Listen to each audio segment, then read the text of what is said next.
Solids. In a solid, constituent particles like ions, atoms, or molecules are closely packed together. The forces between particles are so strong that the particles cannot move freely but can only vibrate. As a result, a solid has a stable, definite shape and a definite volume. Liquids.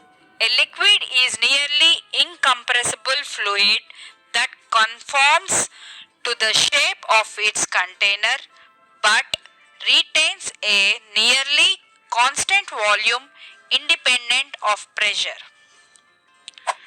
Gases. A gas is a compressible fluid. Not only will a gas conform to the shape of its container, but it will also expand to fill the container. Properties of solids, liquids, and gases. Mass is definite in solids, in liquids, and in gases. Shape is definite in solids, acquires the shape of the containers in liquids and in gases. Volume is definite in solids, in liquids, and in gases.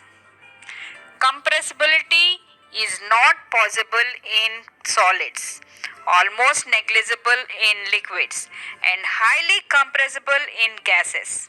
Fluidity is not possible in solids and can flow in liquids and in gases. Highly rigid in solids, less rigid in liquids, and not rigid in gases.